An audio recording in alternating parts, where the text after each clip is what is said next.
नमस्कार, मी स्नेहा. आपण पाहताय साम टीव्ही. साम संजीवनी या आरोग्य विशेष कार्यक्रमात तुम्हा सगळ्यांचं स्वागत. प्रेक्षक हो, बऱ्याच जणांचा असा समज आहे की ब्लॉकेजेस हे ऑपरेशन नंतरच बरे होऊ शकतात.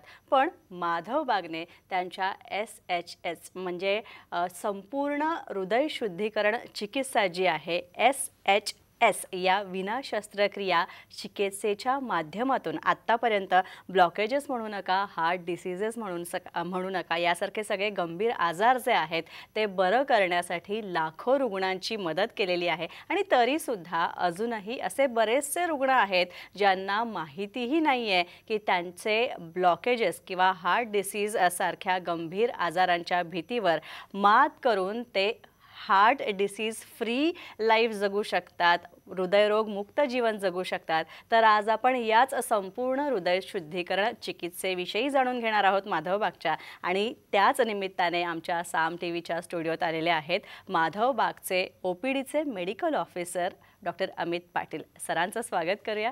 डॉक्टर, तुमचं खूप खूप स्वागत आमच्या स्टुडिओत.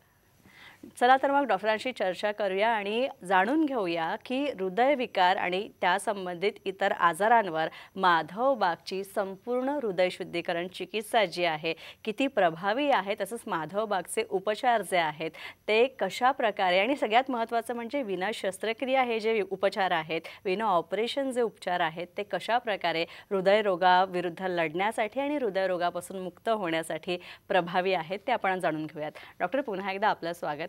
डॉक्टर, हृदयविकारावर मात करण्यासाठी हृदयरोग्यांसाठी नॉन सर्जिकल ही चिकित्सा पद्धती तुम्ही सुरू केलेली आहे माधव बागने, ज्याला आपण म्हणतो की संपूर्ण हृदय शुद्धीकरण चिकित्सा. तर याचं वैशिष्ट्य काय सांगाल? माधव बाग ही भारतातली सगळ्यात पहिली अशी ऑर्गनायझेशन आहे की ज्याच्यामध्ये हृदयाचे आजार, त्याच्यामध्ये आपल्याला ब्लॉकेजेस असतील किंवा हृदयाचं पंपिंग कमी झालेलं असेल किंवा जस्ट एखाद्याला नवीन हार्ट अटॅक आलेला असेल, अशा सिच्युएशनमध्ये हृदय जे डॅमेज होतं किंवा हृदयाची जी ताकद कमी पडते, त्याकरता कार्डिओलॉजिस्टने तुम्हाला जे सजेशन दिलेले असतात की एन्जिओग्राफी केल्याच्या नंतर तुम्हाला एन्जिओप्लास्टी किंवा बायपास करावं लागेल. कित्येक वेळा हार्टचं पंपिंग कमी असल्यामुळे किंवा बाकीचे जे काही इतर इश्यूज हार्टमध्ये आपल्याला निर्माण झालेले दिसतात, त्या गोष्टींकरता ICD डिव्हाइस किंवा पेसमेकर अशा काही गोष्टी बसवण्याकरता सजेशन जे मिळतात, ह्या सगळ्या सर्जिकल मॅनेजमेंटमुळं आपल्याला त्या हृदयाच्या आजारांकरता परमनंट सोल्युशन मिळत नाही. मग अशा गोष्टींकरता माधवबाग ह्या आयुर्वेदिक संस्थेने किंवा आयुर्वेदिक हॉस्पिटलने अशी एक चिकित्सा पद्धती लॉन्च केली आहे. गेले 15 ते 20 वर्षापासून कंटिन्यू आयुर्वेदाबरोबर आयुर्वेदानी जे रिसर्च बेस्ड ट्रीटमेंट पद्धती जी सांगितलेली आहे तीच अनुकरून आयुर्वेदशास्त्राला धरून माधवबागने संपूर्ण हृदय शुद्धीकरण चिकित्सा ही चिकित्सा पद्धती तयार केली. आणि या चिकित्सा पद्धतीमुळे आपण हृदयविकाराचा झटका आला असेल किंवा त्याचबरोबर ब्लॉकेजेस आपल्याला सांगितलेले आहेत आणि आता कार्डिओलॉजिस्टनी एन्जिओप्लास्टी, बायपास ह्या सगळ्या गोष्टी करायला सांगितल्यात. ह्या गोष्टी करून आपल्याला परमनंट सोल्युशन मिळणार नाही आहे. पुन्हा रिकरंट ब्लॉकेजेस होण्याचे धोके हे राहतातच. काही वर्षांच्या नंतर पुन्हा परत एन्जिओप्लास्टी किंवा बायपास करायला सांगितलं जातं.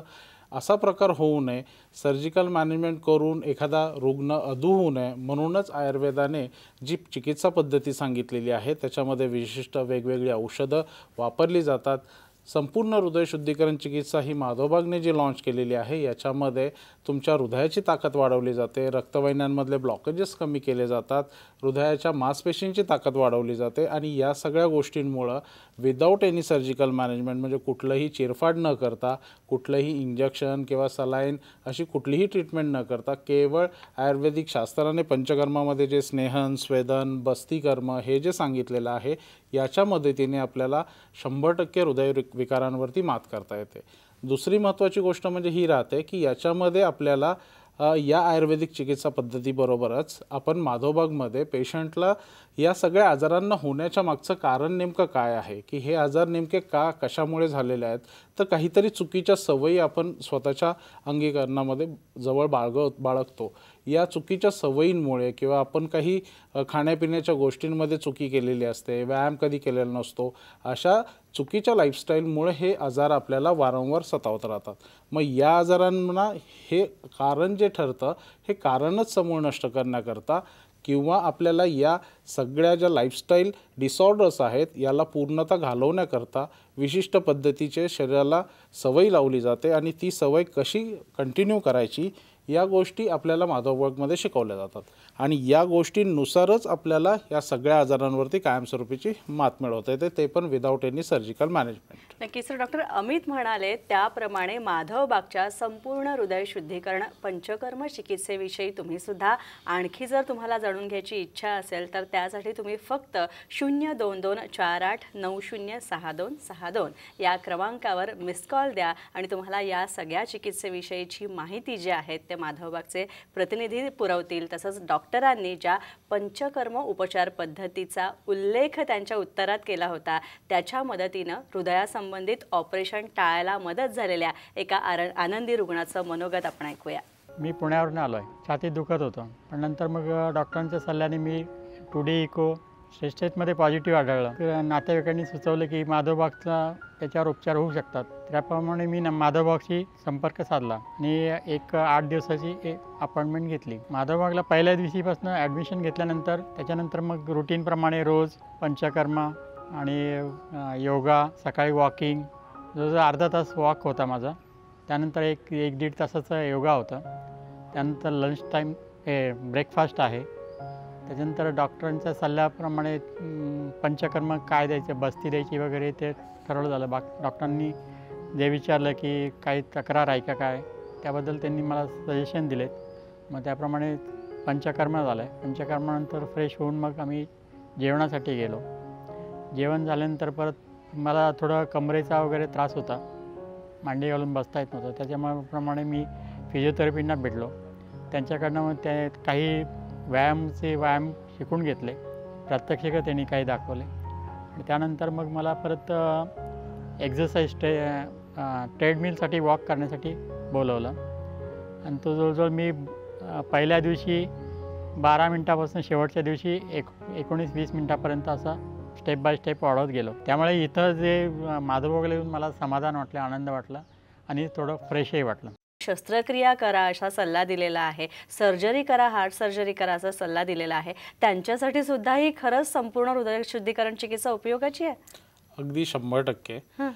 जरी आपला विश्वास बसत नसला की हृदयविकारासारखा मोठा आजार झालेला आहे, एवढे मोठे ब्लॉकेजेस सापडलेले आहेत आणि केवळ फक्त आयुर्वेदिक शास्त्रानुसार किंवा माधवबाग पंचकर्म करून हृदयविकारांचा जो त्रास आहे आपला, जे काही ब्लॉकेजेस झाले ते कसे काही कमी करणार याबद्दल शंका येणं हे स्वाभाविक आहे.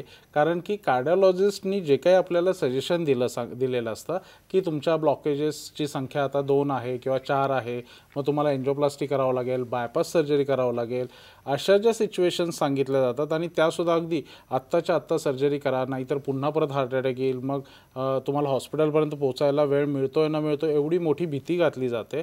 या सगळ्या भीतीपोटी आपण सगळे लोक जे एकदम घाबरून जातो आणि पटकन त्या डिसिजनला होकार देऊन टाकतो. परंतु मला एक असं सगळ्यांना विचारावंसं वाटतं आहे की खरंच आपल्याला एन्जिओप्लास्टी केली किंवा बायपास केलं तर आपले ब्लॉकेजेस शरीराच्या बाहेर निघून जाणार आहेत का? तर 100% नाही.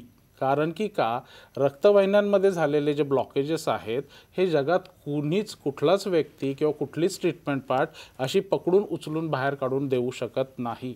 तर पेशंट हा एकमेव असा सोल्युशन आहे की जो स्वतः निर्माण केलेले ब्लॉकेजेस स्वतःहून काढू शकतो.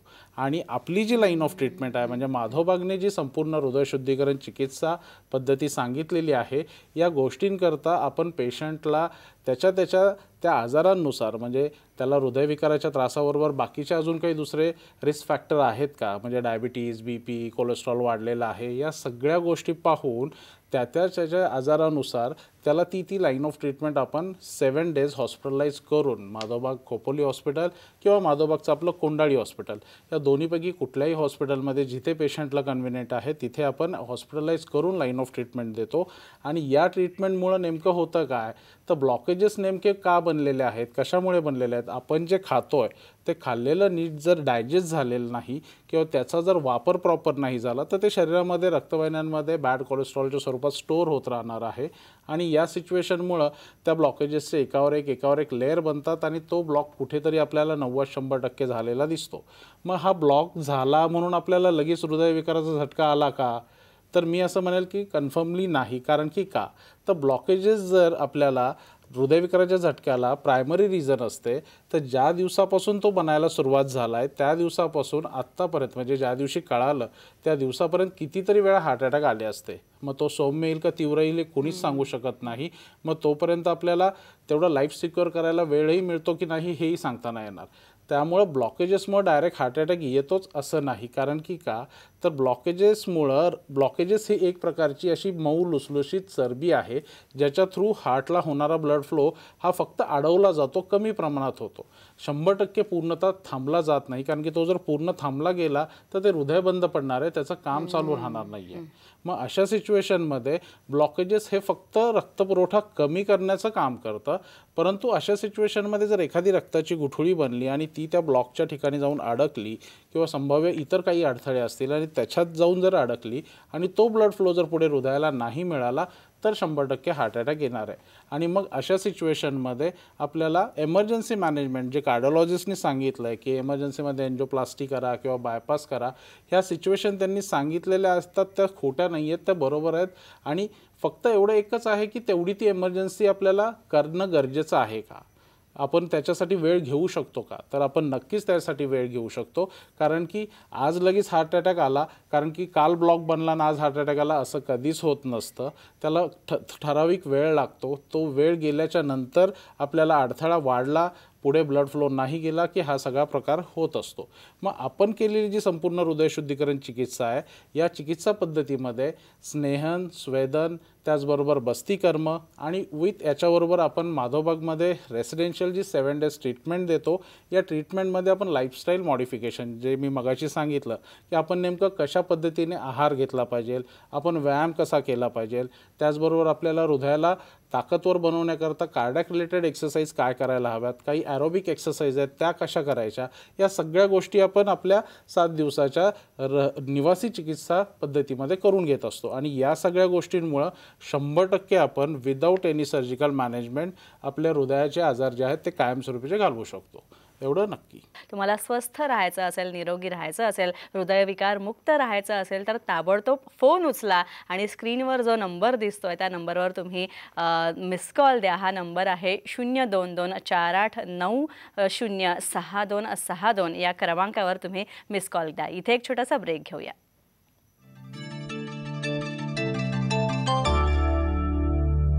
ब्रेकनंतर पुन्हा एकदा आपलं स्वागत. डॉक्टर, खरं तर ज्यांच्या हृदयाला 70% ब्लॉकेजेस आहेत आणि सगळ्यात महत्त्वाचं म्हणजे मधुमेहाविषयी मला सुद्धा विचारायचं आहे की ज्यांना मधुमेह असतो त्यांना पुढे जाऊन कधी ना कधीतरी कुठल्या तरी काळात हृदयविकार होणारच आणि त्याच्यामुळे हार्ट स्ट्रोकची भीती असतेच. तर अशा मधुमेहींना किंवा ज्यांचा मधुमेह अतिशय ॲडव्हान्स स्टेजला आहे त्यांना ही संपूर्ण हृदयशुद्धीकरण चिकित्सा कशी उपयोगाची आहे? नक्कीच. आपल्याला माहीत आहे की आपल्या भारत देशामध्ये किंवा भारताबाहेरसुद्धा मधुमेह, डायबिटीज हा खूप मोठ्या प्रमाणात वाढलेला आहे. म्हणजे आज आपण जर पाहायला गेलो तर आपल्या पॉप्युलेशनच्या अराउंड 90% लोकांमध्ये तर डायबिटीज आपल्याला दिसतोच. आणि जुन्या काळात आपण म्हणत होतो की माझ्या आईवडिलांना होता मग मला होईलच असं. आता तसं काही राहिलेलं नाही आहे. आपण किती चुका करतो आहे, आपण किती चुकीच्या पद्धतीने सगळ्या गोष्टी हँडल करतो आहे, त्यामुळे आपल्याला आपल्या चुकीच्या जीवनशैलीमुळेच डायबिटीज, BP असे आजार यायला सुरुवात होते. आणि डायबिटीजमुळे नेमकं काय होतं, तर डायबिटीजमुळे तुमच्या ज्या रक्तवाहिन्या आहेत त्या रक्तवाहिन्यांची कडकपणा वाढत जातो, म्हणजे काठीण्य वाढत जातं. त्याची जी नॅचरल लवचिकपणा आहे, इलॅस्टिसिटी कमी होऊन जाते. ज्यावेळेस हृदयाला जास्त रक्तपुरवठ्याची गरज असते त्यावेळेस ती रक्तवाहिनी ॲटोमॅटिक विस्फारित व्हायला हवी आहे. नॅचरली त्या रक्तवाहिन्यां थ्रू हृदयाला जास्त रक्तपुरवठा मिळणं अपेक्षित असतं. आणि नेमकं डायबिटीज जो क्रॉनिक आहे किंवा ज्याला आत्ता रिसेंटली चालू झाला आहे, या सगळ्या गोष्टींमुळं त्या रक्तवाहिन्यांची ताकद कमी पडते. आणि रक्तवाहिन्यांची ताकद ज्यावेळेस कमी पडते त्यावेळेस नक्कीच आपल्याला हृदयावर ताण यायला सुरुवात होतो आणि सायमल्टेनियसली डायबिटीजचा रुग्ण हा कालांतराने आपल्याला हार्टच्या डिसीजमध्ये ट्रान्सफर झालेला दिसतो. त्यामुळं डायबिटीज रुग्णांमध्ये 100% का होईना आपल्याला हृदयाचे आजार निर्माण झालेले दिसतात. आज नाही तर कमीत कमी 2 ते 3 महिन्यानंतर हे नक्कीच जाणवतं. आणि यासाठी तर आपल्याला नक्कीच आपली हृदयशुद्धीकरण चिकित्सा जी रक्तवाहिन्यांची ताकद वाढवण्याकरता मदत करणार आहे ती 100% उपयोगी पडते. ज्यांना ब्लॉकेजेस आहेत किंवा सिव्हिअर ब्लॉकेजेस आहेत त्यांच्यासाठी ही चिकित्सा कशी काय फायदेशीर ठरेल? अगदी 100% फायदेशीर ठरते. कारण की का तर रक्तवाहिन्यांमध्ये जे ब्लॉकेजेस वाढलेले आहेत ते ब्लॉकेजेस जसं मी मगाशी सांगितलं ती एक मऊ लुसलुशीत अशी चरबी आहे ज्याच्यामधनं फक्त ब्लड फ्लो पुढे हळूहळू पास होत राहतो, पूर्ण थांबला जात नाही. मग अशा सिच्युएशनमध्ये रक्तवाहिन्यांच्या आतमध्ये ज्यावेळेस हे खराब कोलेस्ट्रॉल साचून राहतं आणि त्या खराब कोलेस्ट्रॉलचे लेअरवर लेअर बनत जातात तेव्हा 80-90% ब्लॉक आपल्याला झालेला दिसतो. मग अशा सिच्युएशनमध्ये ज्यावेळेस आपण पेशंटना निवासी ट्रीटमेंट देतो माधवबागमध्ये, त्याबरोबर त्याला काही लाईफस्टाईल मॉडिफिकेशनचे टेक्निक्स देतो. म्हणजे रोज सकाळी लवकर उठणं, त्याचबरोबर आपल्याला योगा प्राणायाम करणं, आहार योग्य तो घेणं, या सगळ्या गोष्टींमुळं ह्या रक्तवाहिन्यांची जी मुळात ताकद आहे ती चांगली स्ट्रॉंग बनते. म्हणजे रक्तवाहिन्यांची नॉर्मल इलॅस्टिसिटी जी आहे, आकुंचन पावणं प्रसरण पावणं ही क्षमता चांगली वाढली जाते. आणि या गोष्टींमुळं रक्तवाहिन्यांच्या आतमधलं जे कवरिंग आहे, कोटिंग आहे, ते कोटिंग चांगलं स्ट्रॉंग व्हायला मदत होतं. ज्या ठिकाणी जिथे जिथे ती खराब होऊन कोलेस्ट्रॉल जमा झालेला आहे, ब्लॉक निर्माण झालेला आहे, तो प्रकार आपल्याला हळूहळू सैल व्हायला मदत होते आणि आपल्याला जे ब्लॉकेजेस दिसतात ते ब्लॉकेजेस कमी कमी व्हायला सुरुवात झालेली दिसून येते. आणि शिवाय आपल्या ज्या लाईन ऑफ ट्रीटमेंट आहे, आपल्या लाईन ऑफ ट्रीटमेंटमध्ये म्हणजे संपूर्ण हृदय शुद्धीकरण चिकित्सामध्ये हृदयाच्या ज्या रक्तवाहिन्यांमध्ये ब्लॉकेजेस झालेले आहेत त्याला पर्यायी रक्तवाहिन्या ज्या कोलॅटरल्स आपण म्हणतो त्या कोलॅटरल्सना चांगल्या पद्धतीने डेव्हलप करणं आणि त्यांच्या थ्रू हृदयाचा रक्तपुरवठा सुरळीत करण्याचं काम आपली संपूर्ण हृदय शुद्धीकरण चिकित्सा पद्धती करते. आणि या सगळ्या गोष्टींमुळे होतं काय की चांगला रक्तपुरवठा हृदयाला मिळायला सुरुवात झाली, त्याला हृदयाला चांगलं ऑक्सिजन मिळालं की हृदयाच्या मांसपेशी पण ताकदवर बनतात आणि हृदय चांगलं मजबूत होतं. त्यामुळं नक्कीच वाढलेलं कोलेस्ट्रॉल कमी करून, वाढलेली साखर कमी करून रक्तवाहिन्यांची ताकद वाढली जाते आणि त्यामुळे आपल्या हृदयाचा बचाव होतो. डॉक्टर, हृदयाची पंपिंग कॅपॅसिटी ज्यांची कमी आहे रक्त पंप करण्याची, तर त्यांना सुद्धा आपण ही SHS चिकित्सा जी आहे ती कशा प्रकारे देऊ शकतो, कशा प्रकारे फायदेशीर असेल? अगदी बरोबर आहे. कारण की जसं मी मगाशी सांगितलं की रक्तवाहिन्यांची लवचिकता कमी होते, रक्तवाहिन्यांना काठिण्य येतं, त्याच्यामधले जे ब्लॉकेजेस आहेत त्या ब्लॉकेजेसमुळं रक्तवाहिन्या चांगला रक्तपुरवठा हृदयापर्यंत पोहोचू शकत नाही.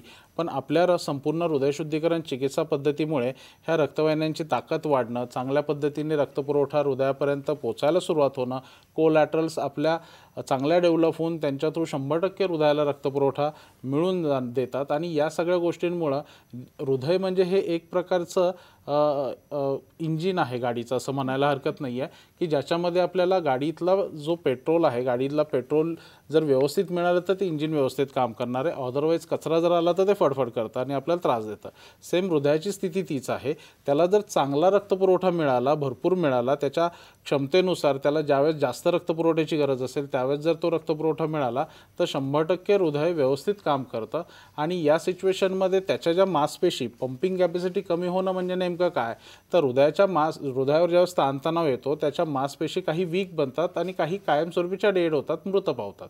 मग ज्या मृत पावलेल्या आहेत त्या पुन्हा जिवंत नाही होणार, पण ज्या कमकुवत झालेल्या आहेत, वीक झालेल्या आहेत त्यांना पुन्हा स्ट्रॉंग बनवता येतं. पण ते केव्हा बनेल, त्याला त्याचं जर खाद्य व्यवस्थित मिळालं, म्हणजे हृदयाला जर रक्तपुरवठा व्यवस्थित मिळाला तर त्या मांसपेशी चांगल्या स्ट्रॉंग बनणार आहेत. मग अशा सिच्युएशनमध्ये ज्याचं पंपिंग कॅपॅसिटी 15-20%, 30% आहे, कमी आहे, त्याला रक्तपुरवठा सुरळीत झाला, मांसपेशींची ताकद चांगली वाढली गेली की त्या मांसपेशी स्ट्रॉंग झालेलं आपल्याला दिसून येणार आहेत. त्यामुळं ज्याचं 25-30% पंपिंग कॅपॅसिटी आहे असं 25% कॅपॅसिटी असलेलं हृदयसुद्धा पुन्हा नॉर्मल पोझिशनला यायला नक्कीच मदत होऊ शकते. नक्कीच. तर माधवबागमध्ये उपचार घेतल्यानंतर हृदयाची पंपिंग कॅपॅसिटी ज्या रुग्णाची कमी होती, मात्र माधवबागच्या प्रभावी या संपूर्ण हृदय शुद्धीकरण चिकित्सेनंतर त्यांची पंपिंग कॅपॅसिटी वाढली, त्यांचं हृदय बळकट झालं, अशाच एका आनंदी रुग्णाचं मनोगत आपण ऐकूया. मैं संगीता प्रकाश जैन, मैं जलगांव से आई हूँ.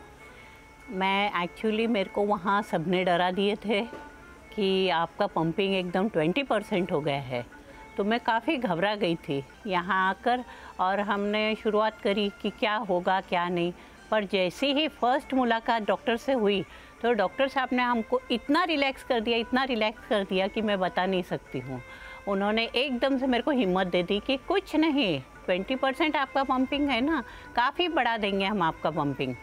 जो भी मेरे को अगर दिक्कत आती है खाने में वगैरह, व्यवस्थित नाश्ता, एक तो डाइट कम होता है पर काफ़ी एनर्जेटिक होता है। दोपहर में भी जो लेक्चर रहते थे वो तो सुनने लायक रहते थे, और उसके बाद में पंचकर्म में जाऊँ तो भी इतना बढ़िया से पंचकर्म होता था कि कहीं मेरे को कोई बात की ये ना आई, शिकायत करने का मौका ही नहीं मिला। और जो भी मैंने कोई भी स्टाफ से जो भी रिक्वेस्ट करी होंगी वो पूरी तरह से फेथफुल हुई है। और लास्ट में जो डॉक्टर्स के वगैरह भी जो हमेशा ये रहती थी इन्वेस्टिगेशन, वो भी काफ़ी सराहनीय रही मेरे लिए। तो माधव बाग एक कम खाना, गम खाना और दम जाना, यह बात बहुत अच्छी तरह से सिखाता है। नमस्ते, जय जी। रुग्णाची लाईफस्टाईल मॉडिफिकेशन करण्यावर माधवबागमध्ये जास्त प्रयत्न घेतले जातात माधवबागच्या डॉक्टरांकडून, तर त्याविषयी काय सांगाल?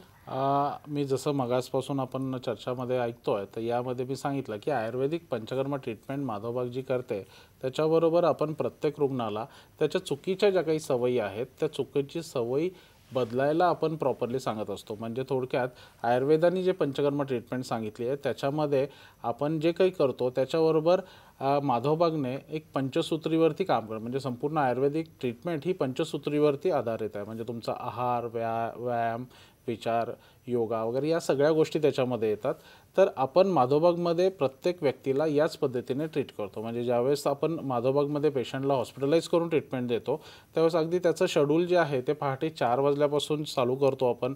त्याच्यामध्ये दिनचर्या प्रोसिजर होते, म्हणजे रोज सकाळचं ब्रश करणं, आपण गार्गलिंग करणं, त्याचबरोबर आपल्याला दंतधावन, कवल गंडूश हे जे आयुर्वेदाने प्रकार सांगितलेले आहेत हे सगळे प्रॉपरली करून घेतो। 4:30च्या सुमारास पेशंटला मॉर्निंग वॉकला आणतो, नंतर योगा, प्राणायाम, त्याबरोबर त्याला योग्य तो आहार वगैरे या सगळ्या गोष्टी दिल्या जातात। या सगळ्या गोष्टी प्रॉपरली त्याच्या लाईनअप करून म्हणजे अगदी ब्राह्ममुहूर्तापासून ते संध्याकाळी 8-8:30 पर्यंत प्रॉपर डे त्याचा सेटल केला जातो आणि त्यामध्ये पंचकर्म ट्रीटमेंट करून या सगळ्या आजारांवरनं आपण पूर्णतः रुग्णाच्या व्याधीपासून मुक्त करतो। डॉक्टर अमित, तुम्ही इथे आलात आणि खूप छान माहिती दिलीत तुम्ही। संपूर्ण हृदयशुद्धीकरण चिकित्सा माधवबागमध्ये कशाप्रकारे केली जाते आणि सगळ्या हृदय रुग्णांसाठी हृदय रोगावर कशाप्रकारे ही प्रभावी आहे ते सांगितलं, त्यासाठी खूप आभार।